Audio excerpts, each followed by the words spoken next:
Bueno, lo primero que vemos en control y lo que se basa en control automático es en la alimentación.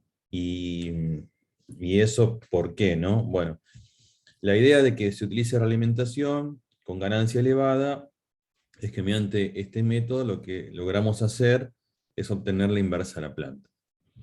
Entonces, al tener la inversa a la planta, como hablamos el otro día, lo que estamos buscando es que la relación entre lo que es controlador y planta, o sea, lo que se forma ahí en lo que estamos viendo acá en pantalla, voy a poner para dibujar, o sea, la unión de lo que sería el controlador, ¿sí?, y la planta de 1. Para eso, este bloque, este lacito que se forma acá, que yo estoy señalando, debería calcular la inversa a la planta. Cuestión de que lo que yo coloque acá como referencia aparezca la salida. Es decir, si yo acá en la referencia coloco un escalón, yo lo que quiero que acá en la salida aparezca un escalón lo más parecido posible, ¿sí? Porque es la idea de control, que la salida, la variable controlada, se parezca lo más que se pueda a la referencia. Entonces, este lazo, que es lo que estuvimos viendo la clase pasada, si la ganancia esta de lazo H es elevada, este bloquecito, ¿sí?, este bloque en realimentación, calcularía la inversa a la planta. Em, digamos que todos los controladores en sí tratan de alguna manera de llegar a lo que se llama una inversa aproximada. Porque, bueno, estuvimos viendo el tema de realimentar con alta ganancia, ahora después lo vamos a repasar un poquito más, pero bueno, hay un montón de limitaciones en el hecho de elevar excesivamente esa ganancia. Pero bueno, matemáticamente ese bloque calcula la inversa de la planta. Esto ya es lo que vimos el otro día. Ahí está demostrado con las ecuaciones. Lo mismo, eh, acá lo que necesitamos para justamente calcular esta inversa aproximada eh, en esta primera parte, lo que estamos viendo ahora, es que esta F, digamos, sea como un modelo de la planta, ¿está bien?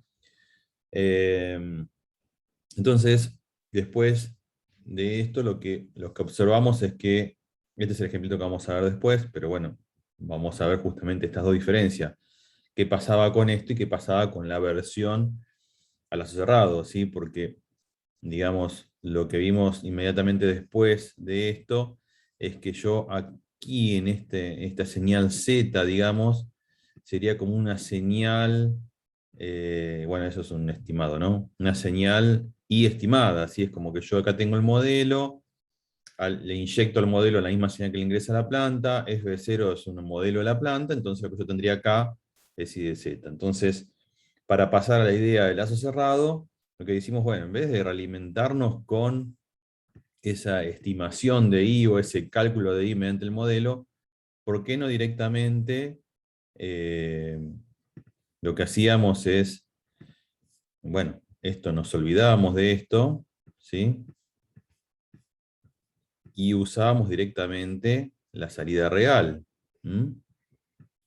Total, en vez de realimentarnos con una I estimado, directamente nos tomamos con la salida I, y ahí nos independizamos de un montón de cuestiones, ¿sí?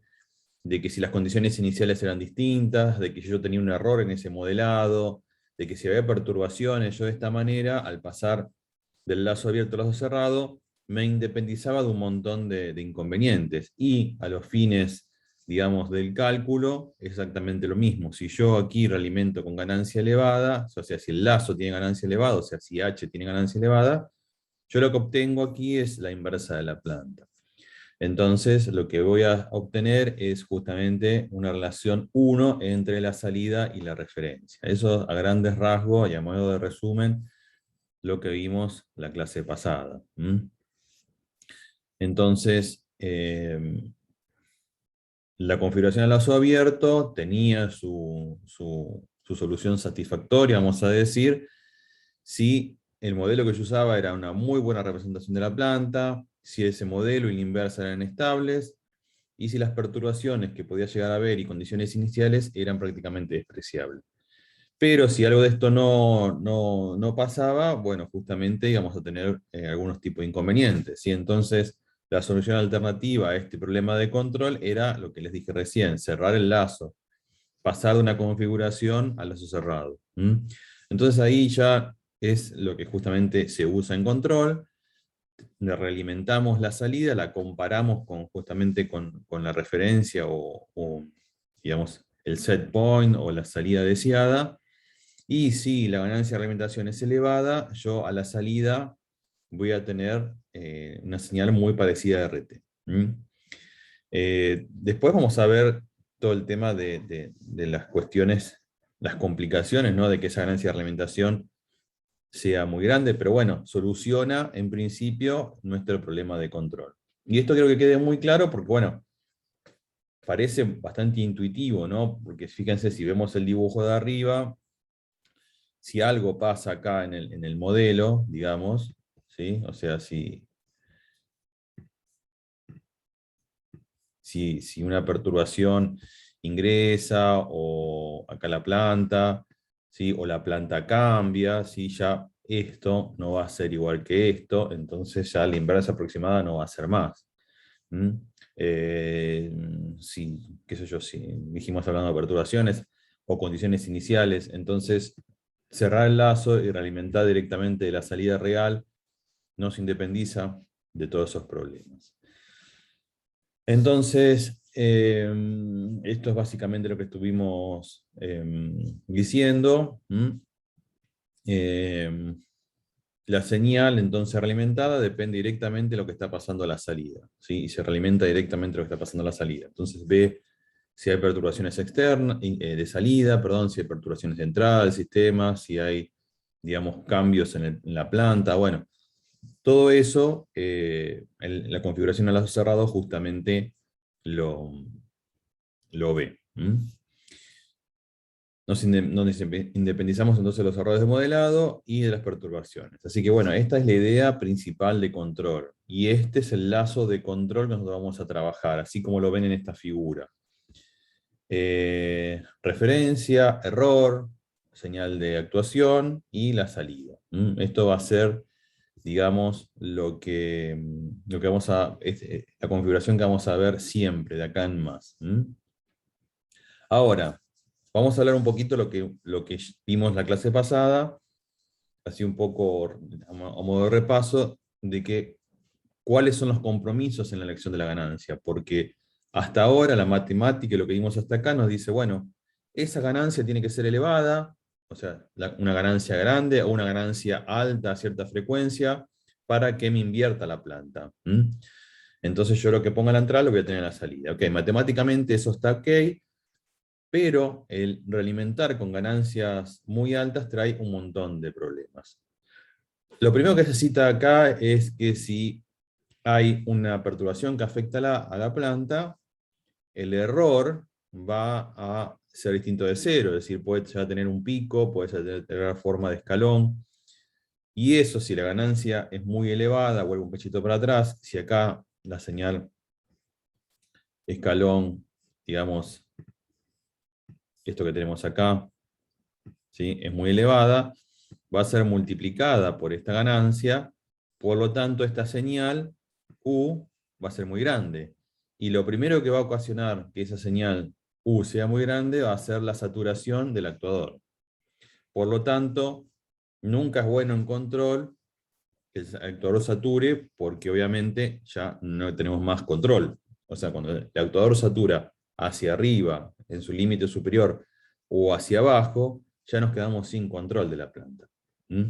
Entonces, es como que no es deseado que el actuador sature, o que, digamos, pegue golpes muy grandes en las válvulas, o que los actuadores, digamos, tengan una reacción muy fuerte, porque imagínense, no sé, abrir una válvula de presión de vapor con todo, ¿sí? Lo que puede ocasionar son, digamos, vibraciones en las cañerías, o que se accionen válvulas de seguridad. O sea, hay muchas desventajas. Lo que hay que tratar siempre es que la acción de control sea lo más, digamos, acorde posible a los límites del actuador. El actuador es parte de la planta y cuando nosotros como ingenieros en control diseñemos, tenemos que diseñar el control no solamente para tratar de que la salida siga la de referencia, sino que esa acción de control siga determinados límites. Así que bueno, eso es lo primero que se pide. O sea, el rango del actuador no es infinito, ¿sí? Nosotros cuando simulemos en Simulink no tenemos límite, al menos que lo coloquemos, pero si no, no tenemos límite. Pero en la realidad sí tenemos. Entonces siempre tenemos que calcular debidamente esa ganancia para que los actuadores no lleguen al límite. Bien. Entonces, otro problema en algunas plantas digamos, de realimentar con ganancia elevada es justamente que lleguemos a una inestabilidad. Por eso nosotros en capítulos que siguen, lo que vamos a hacer, vamos a estudiar la estabilidad de sistemas. Estabilidades del sistema lo vamos a estudiar como el sistema de lazo abierto, si el sistema de lazo abierto o la planta de lazo abierto es estable o no es estable. Y después vamos a estudiar la estabilidad a lazo cerrado. ¿Sí? Entonces vamos a ver qué rango de ganancia podemos tener para que el sistema no se haga inestable. Porque cuando nos llegamos a una inestabilidad, lo que puede pasar es que se produzcan oscilaciones sostenidas. Entonces, qué sé yo, si a mí me oscila, no sé, como dice acá el micrófono, bueno, eso me hace un silbido. Pero el problema es que en sistemas donde, no sé, hay niveles, o en sistemas donde hay temperaturas, o en sistemas donde hay presiones, yo tengo que tener mucho cuidado con llegar a los niveles críticos. ¿Por qué? Porque está todo el tema de la seguridad. Entonces, es un tema que hay que tener muy en cuenta. Yo estoy hablando un poquito más allá de lo que vamos a ver nosotros en simulación, porque en simulación va a estar todo lindo, pero nosotros vamos a tener un capítulo aparte a lo último, que es el estudio de las limitaciones, que es todo esto, de no quedarnos solamente con el diseño matemático o que nosotros calculamos en papel y que nos dio lindo digamos, el diagrama de Simulink. No, porque nosotros tenemos justamente cuestiones más importantes que esa, que a veces son los rangos de seguridad, los rangos de seguridad del actuador, los rangos de seguridad de la salida. Entonces, justamente el compromiso de diseño o el compromiso en qué valor, cuánto más grande pongo la ganancia, es donde nosotros nos tenemos que concentrar. Porque hasta ahora lo que vimos es la matemática nos dice que la ganancia tiene que ser elevada, pero la ganancia elevada nos trae un montón de problemas. Hablamos entonces ya de límites de actuador, hablamos de inestabilidad. Entonces, son cuestiones que se contraponen con lo que nosotros queremos. Nosotros queremos un sistema que la salida se parezca lo más que pueda a la referencia, pero no podemos poner una ganancia elevada tal como queremos. ¿Sí? Y ahí es donde aparecen los compromisos de diseño. ¿Qué es lo que pasaba un poco en el ejemplo del control on-off que vieron el jueves pasado? Que si yo quería que mi salida, la temperatura sea una recta constante, yo lo que estaba haciendo era justamente switchando a alta velocidad el control, y eso físicamente en un sistema, no sé, térmico, como era el del ejemplo, no era posible, ¿sí? Que es el caso, se puede asemejar lo que vieron con el caso del aire acondicionado, no los inverters, sino los aire acondicionados de la época anterior, que el control es un control on-off, porque es decir, arrancan el compresor en modo calor para seguir la línea de lo que se estaba viendo, hasta que llega a la temperatura deseada y corta.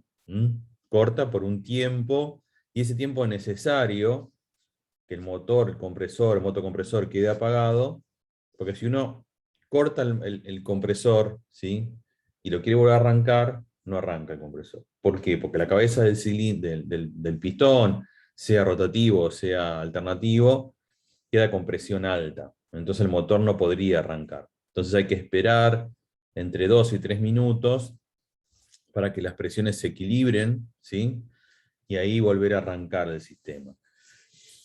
Entonces es por eso que todos los controladores tienen esa histéresis, esos on-off tienen esas histéresis que dan el tiempo necesario para que el sistema se asegure cierto tiempo entre un ciclo de encendido y otro ciclo de encendido. Esa histéresis lo que nos hace justamente que la temperatura tenga esa forma de diente de sierra que vieron ustedes, ¿sí? Eso es porque, bueno, justamente las limitaciones del actuador nos hacen que nosotros tengamos que llegar a una solución de compromiso en decir, bueno, lo enciendo y lo apago lo más rápido que puedo y trato de obtener un perfil de temperatura lo más, digamos, parejo posible, si se quiere hablar, mal y pronto. Entonces, bueno, es ahí lo que tenemos que hacer. A ver, el control no tiene ganancia, o sea, es encendido o apagado, pero va en línea a lo que estamos hablando ahora. Bueno, en lo que fue en el ejemplo también que vimos al principio de la clase, en la primera clase de control 1, con el ejemplo de la colada continua, ¿sí? Ahí vimos que si nosotros incrementamos la ganancia del controlador, el sistema se hacía muy sensible al ruido de medición, y esa es otra cosa. Como yo estoy midiendo, y si la medición está contaminada con ruido, ese ruido, si yo lo multiplico por la ganancia, se va a multiplicar. Y eso va a ir directamente a mover el actuador de esa manera. Entonces lo que pasaba en el ejemplo de colada continua justamente era eso, que al aumentar la ganancia, hacíamos el sistema más sensible al ruido de medición, y la válvula se movía de una forma que una válvula que comanda acero líquido no se puede mover. Entonces ya ahí tenemos 2 o 3 desventajas que estuvimos hablando de realimentar con alta ganancia. Bueno, aquí hace digamos, ¿qué es la inestabilidad? Bueno, lo compara con el desastre que pasó en Chernobyl, ¿sí? Un sistema que estaba estabilizado, se inestabilizó. Y bueno, un sistema que no se pudo controlar la temperatura del núcleo, y bueno, sabemos todo lo que pasó, ¿no? Llegó a la explosión. Pero bueno, justamente eso es la inestabilidad, y es peligrosísimo en sistemas. ¿Qué pasó ahí? Muy bien, ¿por qué no se pudo estabilizar? No sé, pero bueno, suele pasar. Eh, Incluso esto se vio también, hay una película muy buena, que no me acuerdo cómo se llama, que te parece que es una película, pero en realidad tiene forma documental, que cuenta qué pasaría, perdón, si de un momento a otro el ser humano deja de existir, ¿no? No sé si alguno la vio. Está muy bueno porque se empiezan a ver los desastres que empiezan a pasar cuando el ser humano no está más. Y uno de los puntos es que cuando se empieza a quedar sin consumo las centrales, eh, es como que no se puede controlar, o sea, cuando el sistema se queda sin consumo, porque se queda sin carga, es como que llega un momento que se embalan las turbinas, ¿sí? El control se va de rango, o sea, el control puede controlar, tiene un rango de consumo mínimo a consumo máximo. Entonces es como que llegaba un momento bueno, que saltaba la alarma, pero al saltar la alarma desconectaba los generadores, los apagaba, pero al apagarse los generadores, las bombas tenían que seguir refrigerando el núcleo, entonces se encendían las bombas, digamos, que eran con motores diésel, pero llegó un momento que ese motor diésel quedaba sin combustible, entonces no podía refrigerar más el núcleo, y eso era el núcleo al no refrigerarse explotaba, ¿sí? Porque es una reacción nuclear controlada, digamos, las centrales nucleares. Bueno, justamente es eso. Entonces, otro ejemplo de esto, y se hacía tipo un desastre en la central nuclear tipo Chernobyl. Y es un tema, mientras el sistema está controlado, está todo bien, pero cuando llegamos a la instabilidad puede ser desastroso. En algunos casos no menos grave, en otros casos muy grave. Así que ganancia elevada puede llevar también a inestabilidad. Ganancia elevada puede hacer el sistema muy sensible al ruido. Ganancia elevada puede hacer que los actuadores superen los límites permitidos. Así que bueno, ¿cuál es el compromiso? En tratar de encontrar una ganancia que haga que mi salida sea lo más parecida a la referencia, cumpliendo con todas las cuestiones que ya venimos diciendo, ¿sí? No llegando a la inestabilidad, no haciendo que los actuadores saturen, y haciendo el sistema lo menos sensible al ruido posible. ¿Mm? Bien. Como resumen, lo que estuvimos diciendo recién, y como resumen, digamos, general, que la ganancia de lazo entonces permite obtener una inversa aproximada, que es lo esencial en el control. En la práctica, entonces, la elección de argumentación es parte de un complejo balance y compromiso de diseño. Y la comprensión y el balance adecuado de estos compromisos justamente es la esencia de los sistemas de control. Bueno, ya que estábamos hablando un poquito de lo que son las mediciones, porque recién hablábamos de ruido, ruido de medición y demás, lo vamos a ver acá un poquito al paso, porque lo que son las mediciones no es tema de control 1, pero tenemos que justamente conocer cuáles son las ventajas y desventajas que nos traen las mediciones que son bien hechas y las que no son bien hechas, hablando de sensores. Para nosotros la medición es crucial, ¿sí? ¿Por qué? Porque nosotros necesitamos controlar la variable deseada, ¿sí? Nuestra salida. Para poder controlar tenemos que medir. Y esa medición tiene que ser lo más precisa y exacta posible. Entonces en el lazo, aunque nosotros no lo vamos a dibujar de esta manera, pero en el lazo existe un bloquecito que es medición y transmisión de señales.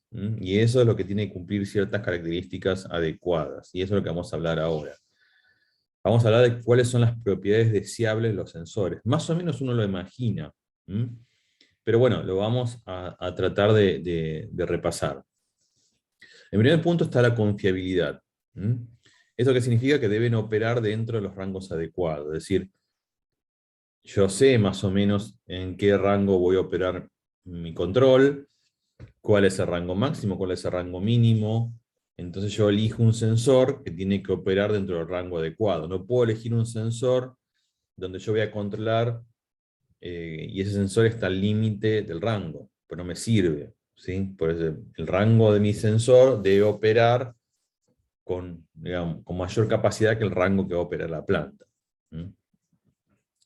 Por otro lado, algo muy importante que es la exactitud. ¿Qué se define como exactitud? Que para un valor de variable constante, la medición tiene que estabilizarse en ese valor correcto. Es decir, si mi variable se mantiene constante, mi medición también tiene que mantenerse constante y en ese valor. No debe digamos, variar, ¿sí? Por eso valor correcto. Es decir, necesito que mi sensor sea lo más exacto posible. Exacto en el que el valor que me da sea el valor correcto de la señal. En cuanto a sensibilidad, acá estamos en que justamente mi sensor y mi rapidez en que mi sensor mide tiene que seguir los cambios de la variable de medida. Si la medición es muy lenta respecto a cómo varía la variable, ¿sí? Es como que obviamente no voy a obtener un control con mucha calidad y además corro riesgos de inestabilizar. ¿Por qué? Porque yo lo que estoy midiendo no es lo real. ¿Sí? Entonces yo nunca voy a poder controlar algo que no estoy midiendo correctamente. Entonces, cuando hablamos de sensibilidad es que, digamos, si el sistema tiene cierta rapidez de cambio de la variable, el sensor tiene que responder a esa sensibilidad, a esa velocidad de cambio. Inmunidad al ruido, acá también es algo muy importante, porque si el sistema de medición está contaminado con mucho ruido, ese ruido, como vimos en el ejemplo de colada continua, me va a ir directamente al actuador. Entonces, si es ruido, el ruido tiene que ser de una magnitud, digamos, pequeña en relación a la señal. La relación de señal-ruido tiene que ser, digamos, lo más acorde posible al sistema. Si no, es como que mi señal a estar muy contaminada con ruido, voy a contaminar demasiado el movimiento del sensor. Y que me va a traer eso, me va a traer que yo voy a tener que hacer un control de baja calidad porque voy a tener que bajar la ganancia para que la ganancia no me amplifique todo ese ruido. ¿Mm? Linealidad. El sensor tiene que ser lineal en el rango de trabajo que estamos nosotros operando. ¿Mm? Si por alguna casualidad el sensor no fuese lineal, necesitamos conocer la linealidad como para compensarla mediante software o mediante algún hardware, ¿sí? Es decir, si yo conozco la linealidad, ¿cómo hago con la inversa? Si aplico la inversa y puedo obtener. O sea, si es no lineal, que sea conocido. ¿Mm? Bueno, y después el tema de la no intrusividad. ¿Qué significa esto? Que bueno, que el dispositivo de medición no debe afectar el comportamiento de la planta. ¿Mm? Que el sensor no me modifique el comportamiento de la planta. Entonces, bueno, tengo que seleccionar algún sensor que justamente que no me moleste o que no modifique colocando el sensor cómo se comporta la planta, porque si no ahí no, digamos, los resultados no van a ser los esperados. Entonces, si nosotros queremos hablar, digamos, de un lazo de argumentación típico, considerando todas las variables que pueden estar, tenemos entonces el sistema, que ya lo vimos, planta, sistema, controlador, que es lo que vamos a calcular nosotros, sensores, que estuvimos hablando recién, y actuadores, ¿sí? Otra cuestión importante, los actuadores. Los actuadores, aunque nosotros, digamos, está acá dibujado aparte, vamos a considerar que el actuador siempre forma parte de la planta, si no se estudia por separado. Eh, los actuadores generalmente, digamos, a veces hasta modifican la dinámica de la planta porque son lentos, ¿sí? Entonces a veces el actuador es quien me da parte de la dinámica del sistema. ¿Mm? Entonces vamos a resumir un poquito este capítulo. El control entonces se ocupa de encontrar los medios tecnológicos, ambiental y comercialmente realizables para actuar sobre un sistema tecnológico y controlar sus salidas. Encuentra los medios tecnológicos, ambiental y comercialmente realizables. ¿Sí? El control siempre tiene que ser realizable, si no, no tiene sentido que el control quede en un diagrama de Simulink. Entonces el concepto fundamental de lo que es la ingeniería en control es la inversión. Puede decirse que todo lazo, todo controlador trata de encontrar una inversa de la planta. Como objetivos en un sistema de control, generalmente lo que se incluyen son maximizar el rendimiento de la planta, maximizar la velocidad, maximizar la seguridad, minimizar el consumo de energía, ¿sí? Minimizar la producción de desechos, la producción de emisiones. Generalmente uno diseña un control para todo esto. ¿Sí? Y por último, y no menos importante, el control está para justamente no solamente controlar la variable, sino que reducir el impacto de las perturbaciones, reducir lo que se llama el ruido, digamos, el efecto de ruido de medición, y las incertidumbres digamos, sobre el proceso. Entonces, hasta ahora lo que les hemos presentado es un panorama de cómo es los objetivos y el diseño del control, cuáles son los pasos. ¿Sí? Nosotros dijimos con un primer momento que tenemos que entender cuáles son los compromisos de diseño, ¿sí? Justamente decidir cuáles son los compromisos a aplicar, ¿está bien?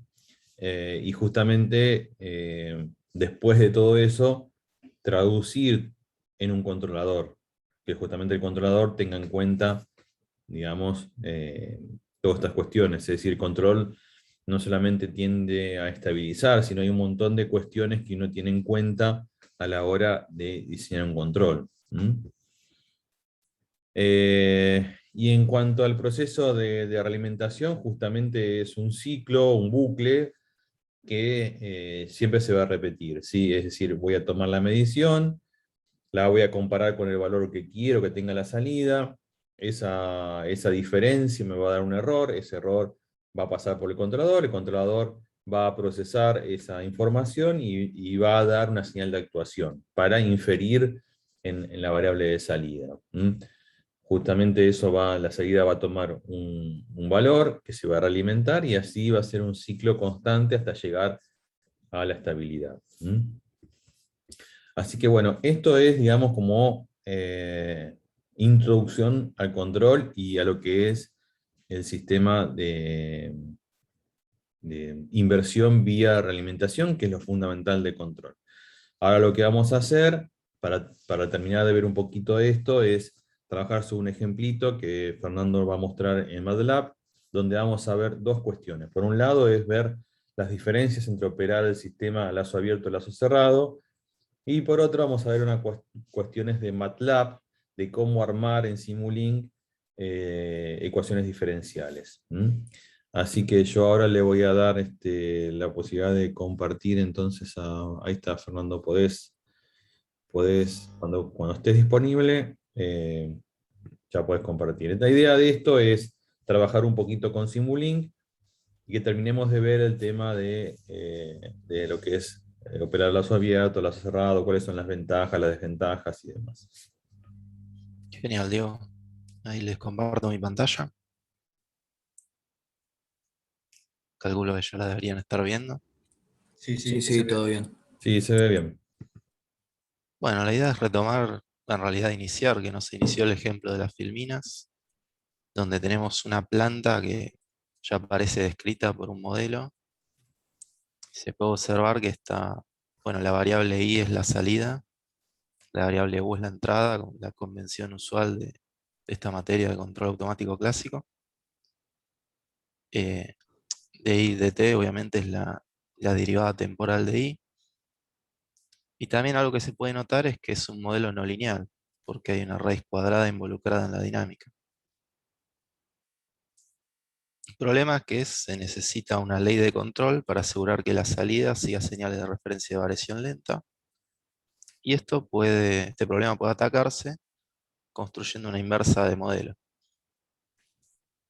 Primero se va a hacer a lazo abierto y luego se va a cerrar el lazo. Esto yo lo voy a realizar en MATLAB, en Simulink. Tranquilamente, frénenme cuando quieran, consúltenme todo lo que quieran y si alguno lo quiere ir haciendo en paralelo, estaría bueno. Sí, eso yo les recomiendo, chicos, si pueden.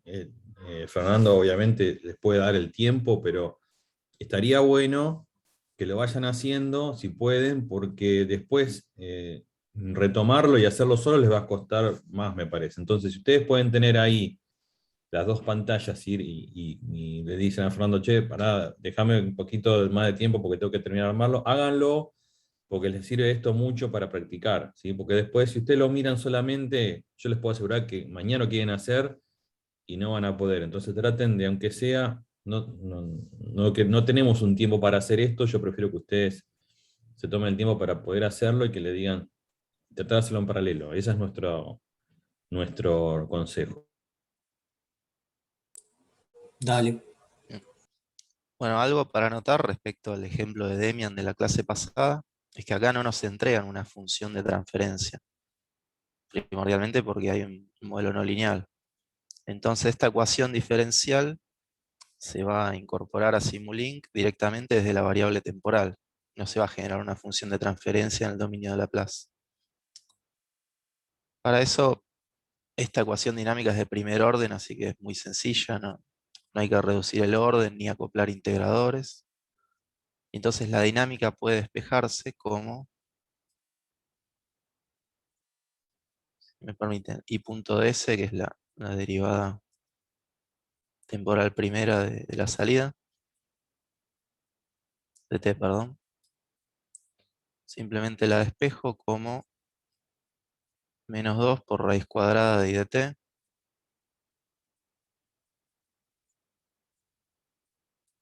más u de t.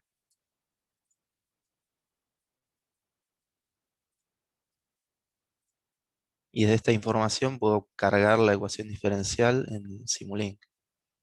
Algo para notar también, quizá que provenga del sistema físico, es que esta variable i de t en los sistemas que trabajaríamos nosotros no tomaría valores negativos. Quizá pudiera ser el nivel de altura de un tanque, porque vamos a trabajar siempre con señales que van a devolver números reales. Entonces no podría ser la raíz cuadrada de un número negativo.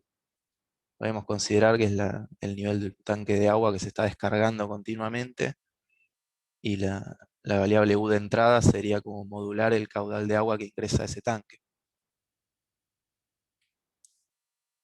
Bueno, entonces, yendo a MATLAB, voy a dejar la ecuación acá. Eh, Nunca está de más, pues no tenga nada abierto, cerrar todo, limpiar el command window, limpiar las variables. Creo que no tengo un Simulink abierto, así que voy a abrir, voy a generar un modelo en blanco. Acá lo tengo. Vamos a ampliarlo. Acá todavía se ve la ecuación. Y hay muchas maneras de cargar esta ecuación y simularla. No es que si están bien hechas, todas producirían resultados iguales. Quizá por la longitud convenga una en vez de la otra. Eso lo van a ir notando a medida que las empleen. Pero bueno, siempre de bloques continuos, como tengo una dinámica, yo lo que voy a buscar generar es integrar la señal derivada para obtener la señal de salida en el dominio del tiempo. Entonces, otros bloques también que voy a usar van a ser los de ganancias.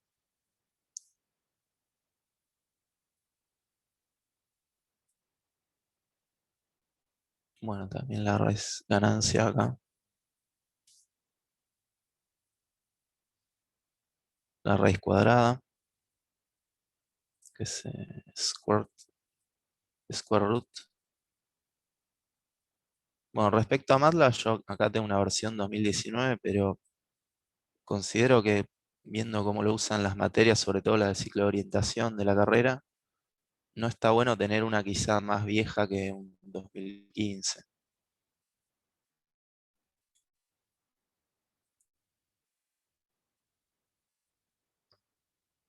El sumador va a ser usado y de momento vamos con esto.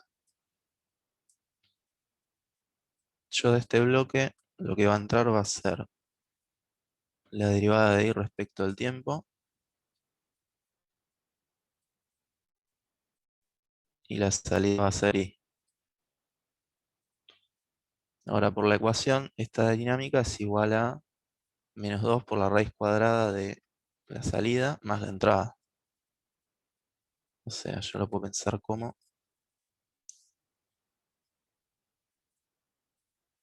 yo acá tomo la raíz cuadrada de la salida. Perdón, ¿la raíz dónde la encontraste? El bloquecito. Sí, el bloque está en Math Ah, Operations. dale. Algo muy fácil de hacer y que creo que casi todas las versiones de MATLAB lo tienen es, si ustedes hacen clic en la nada y empiezan a escribir, te busca solo la cantidad de bloques que responden a esas letras. Entonces los pueden traer a pantalla sin entrar en la biblioteca. Bueno, entonces tengo -2, que este menos lo podría poner en la ganancia o en el sumador. Y me falta la entrada. Bueno, voy a cambiar el orden de esto para que quede un poco más lindo. Fíjense, esta barra vertical hace como que de un lado no haya nada. Es como más y una nada. Y acá voy a tener la señal de entrada UDT. Entonces fíjense cómo queda. La dinámica, que es la que ingresa al integrador, es la suma de -2 por la raíz de la salida, que es IDT, más la entrada U. Entonces el diagrama de bloques representa la ecuación. Esto obviamente como son dos parámetros, hacerlo en bloques es muy sencillo y quizá convenga, y es muy visual. Otra forma podría ser usando lo que se llama las funciones de MATLAB. Acá en la biblioteca dice User Defined Functions, funciones definidas por el usuario. Y creo que la más simple de todas estas se llama FCN, que lo que me permite es definir una función en una línea de código donde yo puedo tomar una cantidad de entradas a definir, sean 1, 2, 3, 15, y me entrega una sola salida. En este caso también, obviamente, entregaría la derivada de y respecto al tiempo. Esto se integra y pasa a ser y. Ahora esta función, fíjense, tendría que tomar dos entradas, porque tiene que tomar por un lado y por otro lado u. Acá adentro esas entradas se van a llamar como UD1, UD2, UD3. Y ahora un ratito vamos a ver cómo las ingreso al bloque. Pero la ecuación es directamente la que está acá del lado derecho del igual. Menos 2 por raíz cuadrada de. Y ahora t y dt yo lo voy a abstraer como la primera entrada. Es decir, que mi primera entrada es i de t. Y u de t mi segunda entrada. Acá aparece sumando. Ahora u en 2, o sea, la segunda posición del vector de entradas va a ser u de t. U en 1 va a ser i de t. Y tengo la ecuación diferencial. Para ingresar, quizá para componer dos señales en una e ingresarlas como un vector al bloque, se usa un multiplexor. Eso, si no me equivoco, está por puertos y subsistemas. O no, signal routing, ruteo de señales. Claro, acá está el contrario, el demultiplexor, y acá está el multiplexor, como MUX. Que obviamente si escriben MUX ahí en suelto, les va a traer esto. Y esto el orden de las señales es de arriba a abajo o de izquierda a derecha si está puesto horizontal. Yo como lo había establecido, la primera señal tenía que ser la salida y la segunda señal la entrada U. Y en sí estas dos estructuras de bloques son idénticas para el cómputo. Más quizás hasta la MATLAB se interprete de la misma manera. Algo también que puede hacerse, es bastante elegante, queda muy visual, es crear un área remarcada con un poco de traslucencia.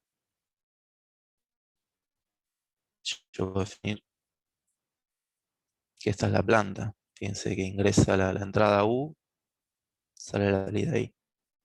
Todo lo que está acá adentro responde a la planta. También algo, sobre todo cuando se repite mucho estos bloques, o cuando ya son bloques muy complejos y uno se quiere abstraer y pensar el problema desde más arriba. Fíjense, dándole clic derecho o también desde los tres puntitos suspensivos aparece la opción. Dice crear su sistema desde la selección. Ahí acá me quedaron dos señales sueltas, entonces se interpreta que va a ser entrada y salida por la dirección de las señales y me genera un bloque propio, lo voy a llamar planta, y este bloque tengo la planta que definí.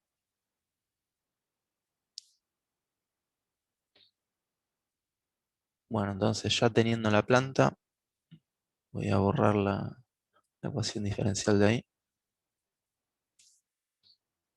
Ahora vamos a hacer algunas simulaciones. Esto lo voy a dejar comentado acá. Esto con control shift X o comment out en los puntitos suspensivos. Y la propuesta entonces es, primeramente, realizar una inversión con la velocidad de lazo abierto y ver cómo evoluciona el sistema a la salida. Entonces yo voy a suponer que tengo acá mi planta, entrada y salida. Por otro lado, esto sería un modelo de planta, porque no voy a tener dos plantas físicas para realimentar una con la otra. Es sin sentido. Esta planta está programada internamente en el controlador de esta dinámica. Me voy a traer una ganancia.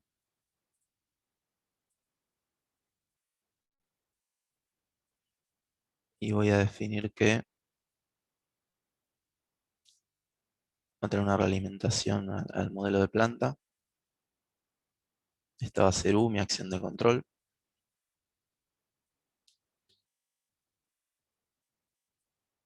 Y me traigo un sumador también.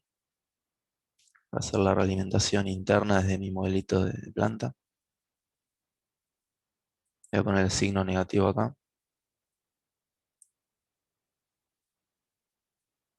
Y entonces ya tengo, esto sería mi controlador por inversión a lazo abierto.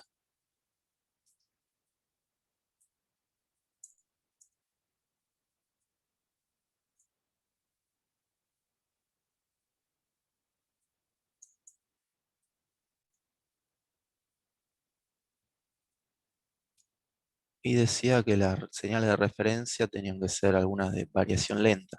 Si me voy a traer un bloque que genera funciones senoidales que se llama sine wave, donde adentro de este bloque puedo tocarle los parámetros amplitud, offset, bueno, la frecuencia. Vamos a poner una de 0.1 radianes por segundo. Como no quiero que la señal, la referencia tome valores negativos para que la salida sea siempre positiva, es como que le voy a poner una especie de ganancia de continua de 1 y una amplitud de un medio, 0,5. Entonces tomaría valores entre 1,5 y 0,5 la referencia.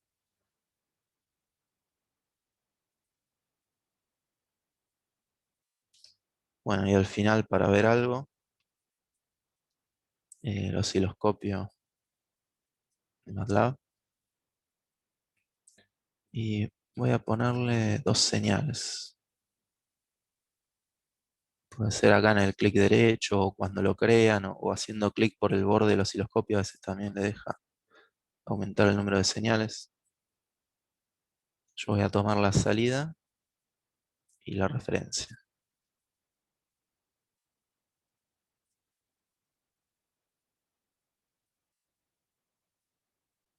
Entonces ya estaría en condiciones de simular. Bueno, hasta acá hay una ganancia quizá que no toqué, que es relativamente baja. Vamos a simular primero así, después subiéndola un poco a ver cómo se comporta el sistema. La condición inicial la dejé en 0, que es la que viene por default acá en el integrador, que es el que de alguna manera acumula la energía que ya tiene el sistema. Así que debiera como partir de 0 e intentar acomodarse a la referencia digamos, si la potencia del actuador que opera en base a esta ganancia proporcionalmente le da. Así que puedo correrlo desde acá.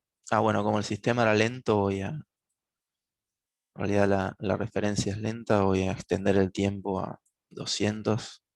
Serán minutos, serán segundos, será la unidad temporal que estuviera en el modelo. Y ahora sí, creo que puedo simular tranquilamente.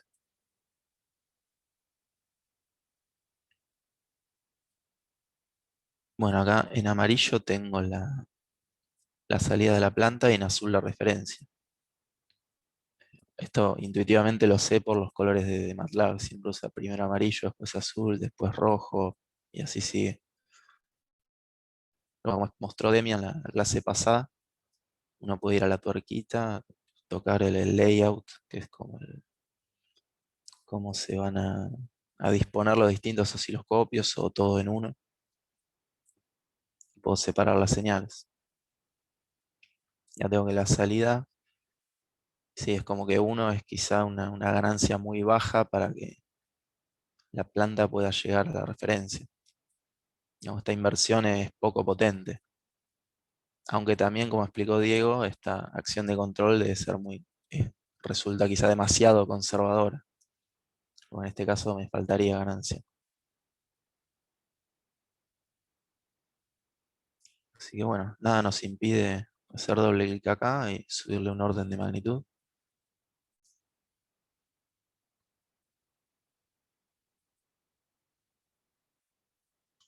Y ahora fíjense, del scope mismo le pueden dar play a correr la simulación entera. Vamos a cambiarlo. Sé que ahora la planta llega hasta 0,35, serán metros, o el nivel de la salida. Ahora esta nueva ganancia y ya se parece bastante más a la señal de referencia. Está llegando hasta 1,3, más o menos un poquitito menos.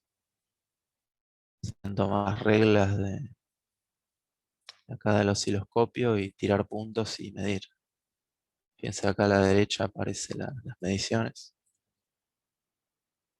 Y arrastrando alguno de estos puntos, fíjense, pongo alguno de estos en el pico, me queda 1,27 aproximadamente. Y bueno, entre estos dos se te da fíjense, puedo tomar un ciclo a ver cuánto es que tengo de delta temporal, cuánto hay de tiempo en un ciclo, 63 segundos.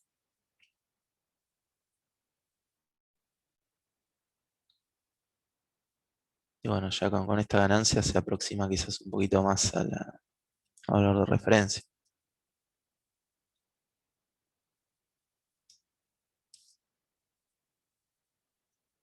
Vamos a sacar otro osciloscopio más. No, creo que le voy a poner una tercera señal mejor.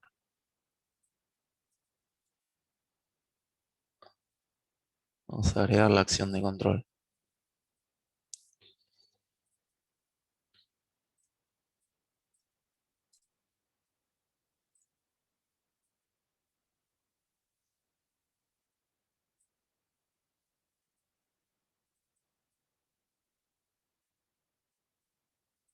Voy a poner en el layout 3 osciloscopios.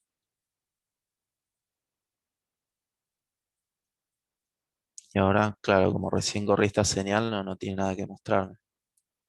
Es decir, todavía no hice la simulación con ese osciloscopio conectado.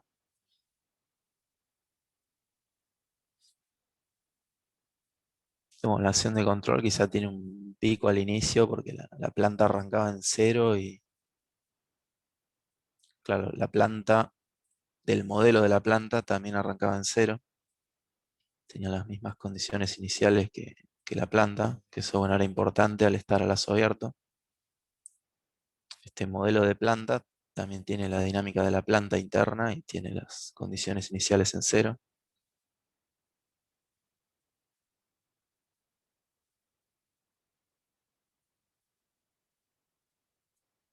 Y como la referencia arranca en 1, tenemos este pico que termina acomodando tanto a la planta como a su modelo interno, que en este caso son el mismo.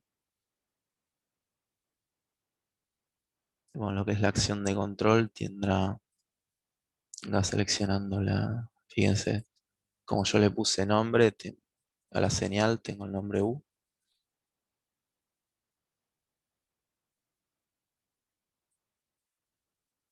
Y bueno, 2,26, ¿qué? Serán 2,26 de amplitud.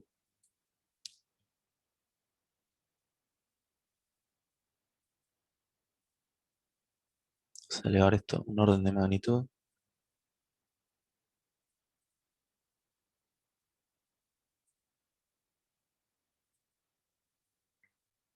Y ahora al ejecutar, fíjense, acá tenía 2,26 de amplitud la señal de control y llegaba hasta 1,27 aproximadamente la salida. Cuando la referencia tenía que llegar a 1,5. Corriendo la nueva simulación y ya, ahora sí, prácticamente está llegando.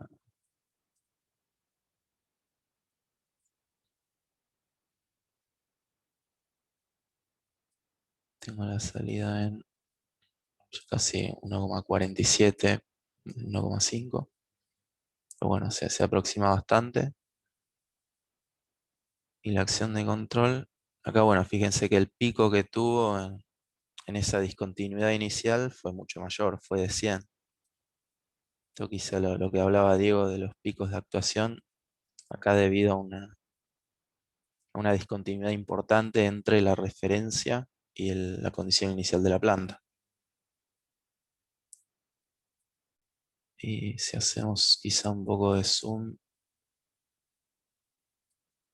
acá en la senoidal de actuación.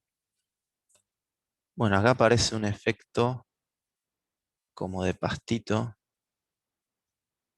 que no es ruido de medición porque estamos en un ambiente entre comillas perfecto, pero esta imperfección aparece por fallas numéricas. Quizá el algoritmo numérico empleado para aproximar estas ecuaciones diferenciales no resulta un poco rígido para esta fineza y aparecen este pastito.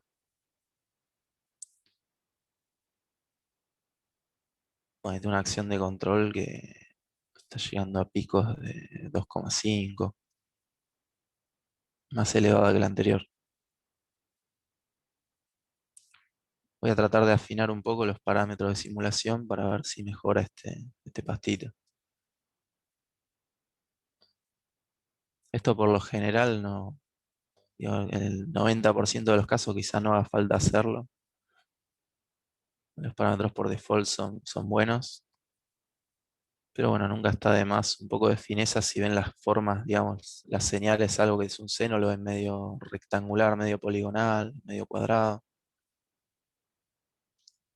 Puede afinarse la tolerancia relativa, por ejemplo, o decir que el paso de tiempo que autogenera para aproximar numéricamente la ecuación diferencial tenga un límite máximo. Por ejemplo, de 2, estos serían 10 milisegundos, minutos, lo que sea el tiempo. Y bueno, acá dice, no dice que está en automático la forma de aproximar ecuaciones diferenciales. Pero por default casi siempre tomamos de 45, pero podemos poner uno de trapezoidal. Este intenta quizá eliminar un poco las rispideces para ciertos sistemas. Entonces ahora con estos parámetros de simulación,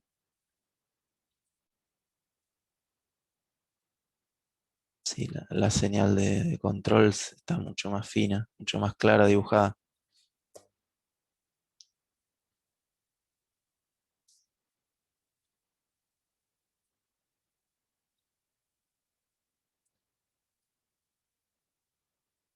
Bueno, entonces previo a realimentar, vamos a probar en vez de con una ganancia, con un integrador.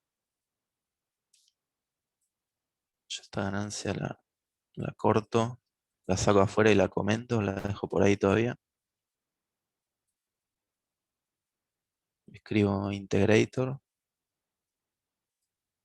me traigo un integrador.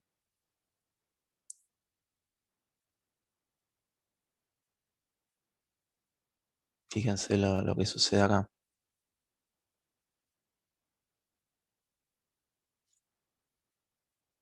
Ahora lo que yo hice fue implementar una dinámica en el controlador que antes no estaba presente.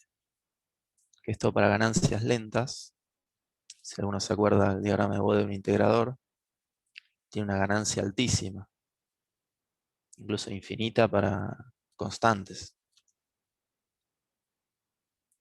Entonces lo que hace es prácticamente copiar a esta referencia lenta. Voy a disponer un scope superpuesto para que se vea mejor esto.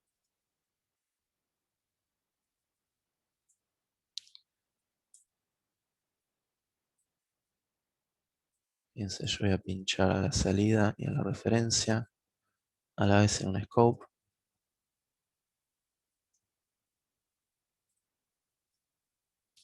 Y claro, acá está la referencia en azul y en amarillo la salida y como luego un transitorio debido a la diferencia de condiciones iniciales con la referencia. Prácticamente copia a la señal de referencia. Ahora esto también es dependiente con la frecuencia para este caso. Esto es válido para frecuencias relativamente bajas. Si yo quisiera aumentar la frecuencia de la senoidal, debería ser peor el rendimiento. Vamos a poner 1 Hz.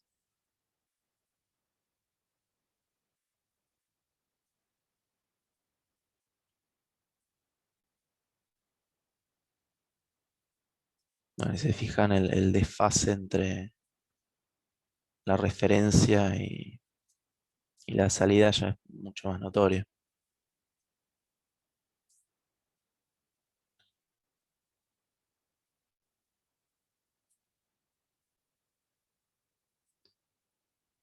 Haciendo quizá más lenta todavía la frecuencia. Las señales deberían copiarse mucho mejor.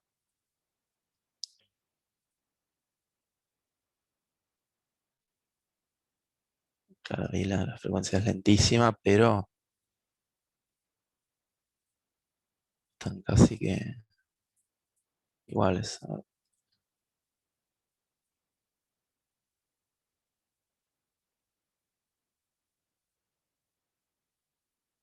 Bueno, hasta acá alguna consulta, duda de cómo hacer algo, de algún comportamiento. ¿Alguno lo está copiando?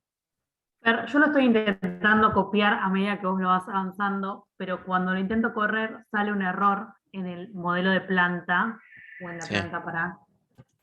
figura como que, nada, como que hay un error, pero no entiendo cuál es, y queda ahí. O sea, no corre nada.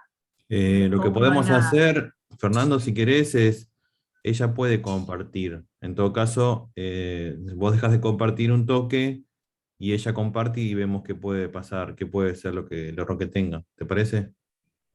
Sí, sí. Willem, ¿podés compartir? Y ya voy. Dale, yo ahí dejo.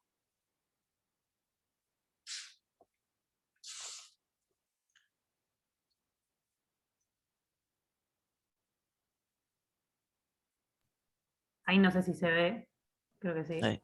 Ahí se Ahí. ve, sí. Claro, yo veo el Simulink. Sí, ahí se ve. Esta es la parte, si querés te abro el de la planta. Mm. Y- Pero yo no, lo que no sé, pone, yo verifiqué esto estaba bien. mm. Hace que salte el error. Quizá a veces dan información Claro. los errores. A ver si me quedó. Ahora no salta, pero si vos miras el scope, ahí se ve. No, El creo que scope no. compartiste Creo solamente que el problema es lo que compartís. Ujú. Vamos a. Claro, cuando compartís, compartir escritorio. Ahí ¿Sí? está. Claro. Listo, ahí Ahora está. sí, ahí está. Sí, evidentemente se fue al demonio, por algún motivo. Eh, Por eso es que no está graficando nada. Claro, no es un error que te impida simular, es un mal comportamiento, Exacto. pero el sistema lo pudo procesar todo. A ver bien el diagrama, cómo está. Bueno, ahí yo creo que ya lo estoy viendo directamente. No puede ser que le haya Eh, pifiado en alguna del. Fíjate qué estás Sí. realimentando. En esta, claro, va a la salida. Fíjate lo que sería tu controlador, cómo se realimenta. Ahí está ingresando la salida a tu modelo de planta y de tu modelo de planta, vos fíjate lo que haces entre la referencia y la salida de tu modelo de planta. Claro, en realidad tendría que ir a la salida. ¿No es que No, eso estaba bien, no tenés más y más en el control, en el sumador? claro. Estás teniendo una realimentación positiva. Ajá. Y ahí la estás, hasta vos incluso le estás induciendo que se vaya al demonio. Claro, por eso sigo al. Ahí Ujú. está.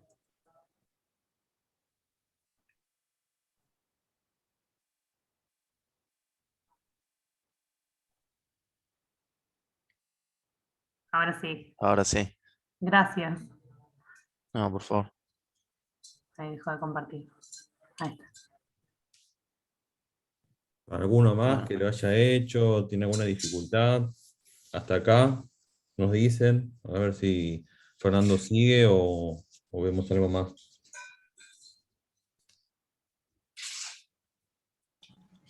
Yo tengo una consulta a nivel software. ¿Qué versión de MATLAB usas?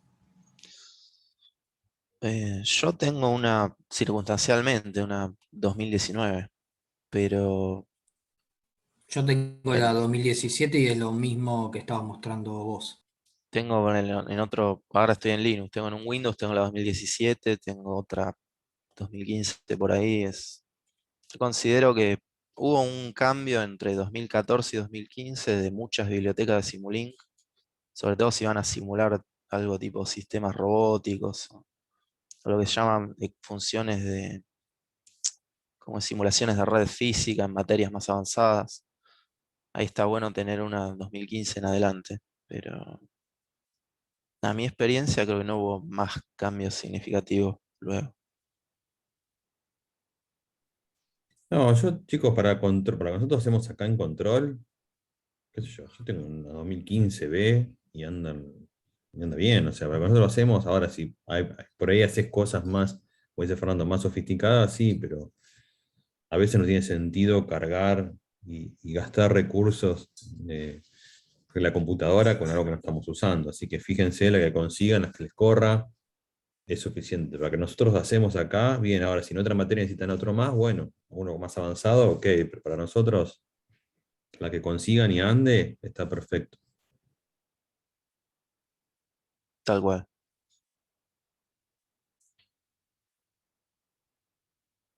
Bueno, si no, Sí, más seguí. consultas, seguimos.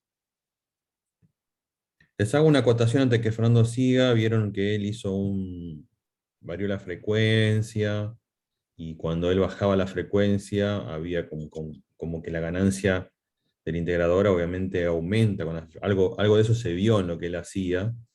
Cuando él aumenta la frecuencia, como que se empieza a desfasar más no y digamos la señal no, hablando en criollo, no se pega a la otra. Y eso es porque, si ustedes no sé si recuerdan cómo es la respuesta en frecuencia del integrador, después lo vamos a ver por ahí más adelante cuando veamos Bode, pero bueno, si no se acuerdan, el integrador tiene ganancia infinita en frecuencia cero, ¿sí? Y a medida que va aumentando la frecuencia, la ganancia disminuye. Y a medida que en fase, a medida que la ganancia disminuye, empieza a desfasar, y su desfasaje máximo, ¿sí? Llega a los 90 grados.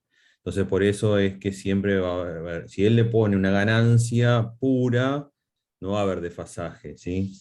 Pero con esto, a medida digamos que va bajando la ganancia, a su vez se va desfasando. Eso después lo vamos a ver más en detalle cuando veamos Bode, pero hacemos esta acotación para que él se los mostró y justamente viene la mano de eso. La ganancia del integrador, a medida que bajamos la frecuencia, aumenta. Digamos, ese es el por qué pasa eso. O sea, como acá se pedía que siga señales de baja frecuencia, el integrador es ideal. Podemos hacerlo manualmente buscando una ganancia alta, una ganancia K, ¿sí? O bien la solución fue por un integrador, que eso asegura alta ganancia, baja frecuencia. Bueno, eso como acotación nomás. Genial, gracias Diego. Y bueno, ahora alguno de los que podría pasar si la planta que tengo no es idéntico al modelo de planta o hay diferencia en condiciones iniciales o existe una perturbación externa. Lo que sucede acá, fíjense que con el controlador que tengo yo está ingresando únicamente la señal de referencia y él en base a su modelo interno computa su propia señal de error interna, pero sin información de lo que está sucediendo en la planta. Es decir, acá no tengo un sensor yo en esta configuración. Yo estoy evaluando la acción de control y suponiendo que está todo bien del lado del controlador. Yo después sí, estos son un par de ojos del sistema, pero no para el controlador. El controlador está a ciegas en esta configuración. Entonces, con algo como, por ejemplo, una perturbación externa,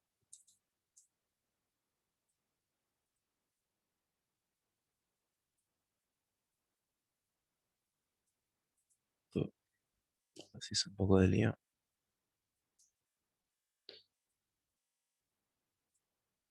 Vamos a suponer que a la salida se acopla un escalón. No sé si esto fuera el tanque, alguien volcó otro tanque chiquito adentro, muy de golpe y subió el nivel. Supongamos que en tiempo 50, esto eran 200. O sea, en tiempo 50 alguien vuelca 1 de nivel en el tanque.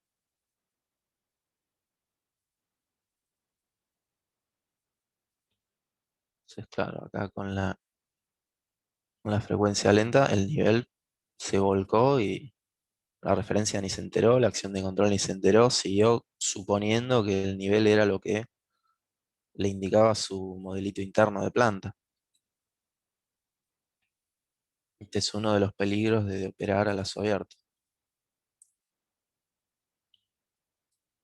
Bueno, también podría ingresar al controlador, cambiar la condición inicial o quizá cambiar suponer que alguien abre más el grifo de salida del tanque y cambiar la pendiente de salida, esta cuadrática.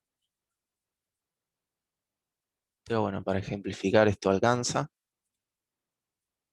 Y entonces para solucionar esto, vamos a medir qué es lo que sucede en el tanque e ingresar esa información al controlador. Ahora ya no va a ser un control por inversión. Entonces, me voy a abstener del modelo de planta empleando un sensor en la planta real. Entonces lo que voy a hacer es realimentar la salida. Y esto para la configuración de lazo abierto, donde estos dos bloques eran idénticos en todo tiempo, debería que valer lo mismo, pero ahora frente a la perturbación, el control debería reaccionar e intentar mitigarla. Que es este pico que se ve acá. Ya no es la montaña que continúa, sino que el sistema recibió la perturbación, pero luego esto forzó a que la acción de control genere un extra que la obligó a rechazarla. Y la terminó rechazando. Fíjense que aproximadamente, digamos, ¿qué le puedo definir? En 6 segundos. De acuerdo al criterio que tomen de que las señales se parezcan un 90, 95, 99%. En menos de 10 segundos ya la rechazó el sistema.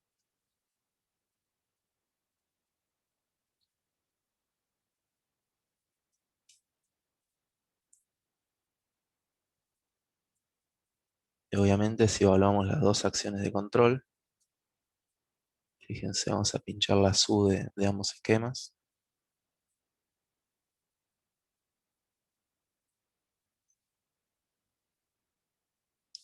Acá se ve que, bueno, una ni se enteró y la otra tuvo que modificar su accionar frente a la perturbación para poder rechazarlo.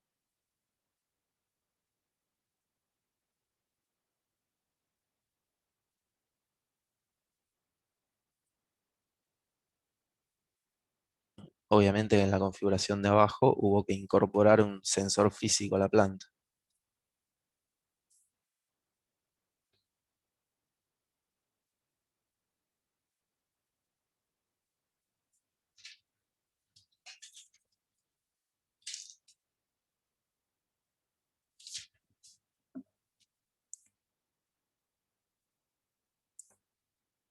Bueno, no sé si alguno copió esto o tiene una duda de esta parte. Yo, disculpa, copié algo, pero no llegué a terminar todo. Sí, Igual lo estoy grabando. Bueno, buenísimo. escúchame, Fabio, ahí lo dejamos unos minutos en pantalla para que todos puedan terminar de armar y después vemos el resultado final y ustedes también se fijan si les anda. ¿Les parece?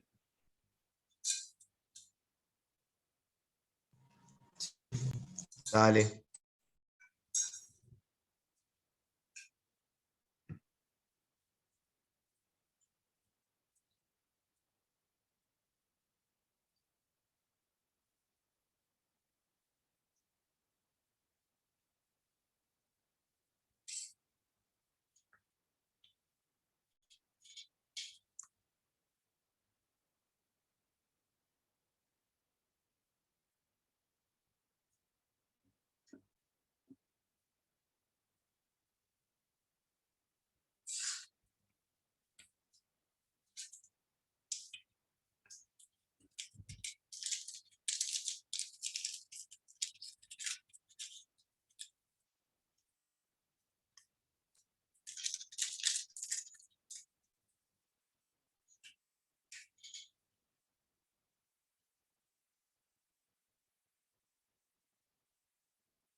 Cuando hayan copiado avisen, ¿eh?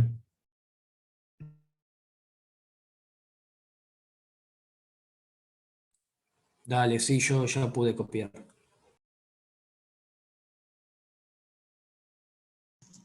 Sí, yo también ya terminé.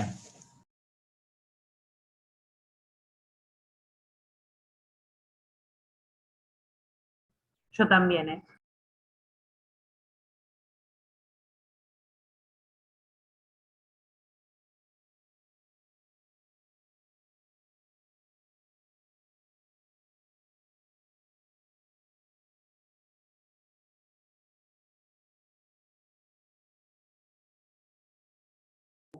Igual sigan, yo igual lo tengo grabado, lo estoy grabando con el teléfono, no te das problema. Bueno, listo, Fabio, seguimos.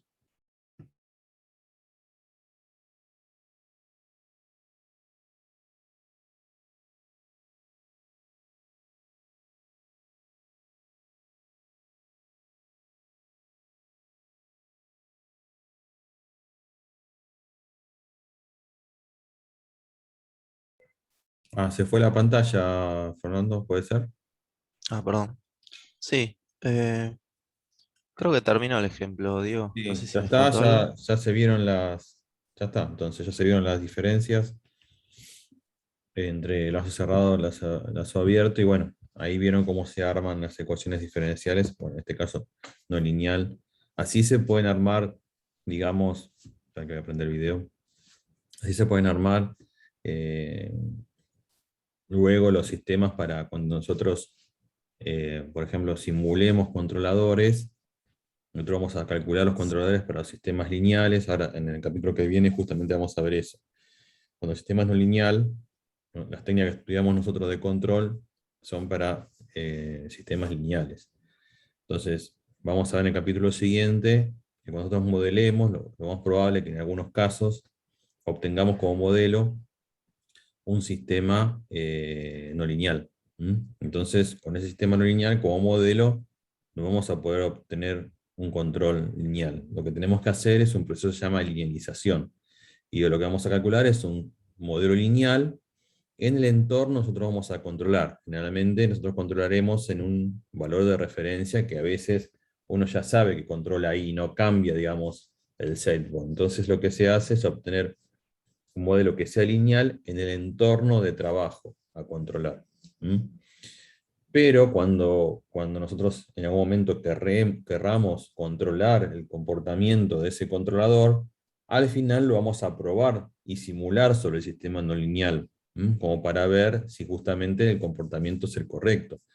Entonces vamos a necesitar armar este tipo de ecuaciones diferenciales para probar el controlador. Por eso es que también a veces esto sirve siempre justamente de repaso. Bien.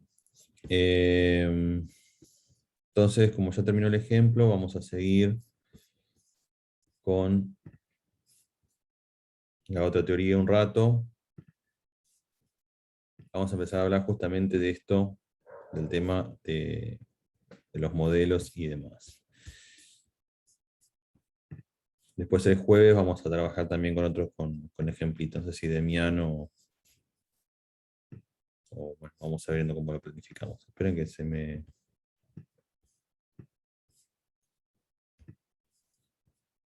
tildó el visor, un segundito. Por eso no salió.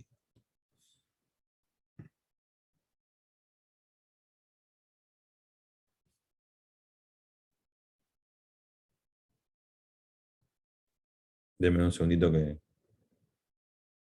no puedo abrir el PDF.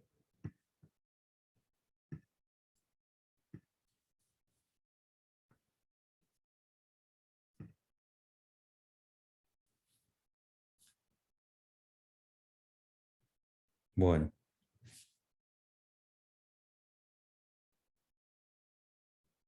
Fernando, voy a tener que reiniciar. Te dejo como anfitrión un toque.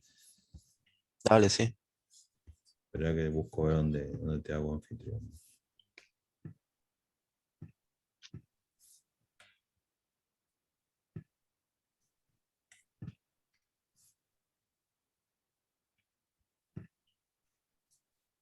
Bueno, Ahí me marca que sí. esperame 2 minutos que reinicio y aparezco de vuelta. Dale.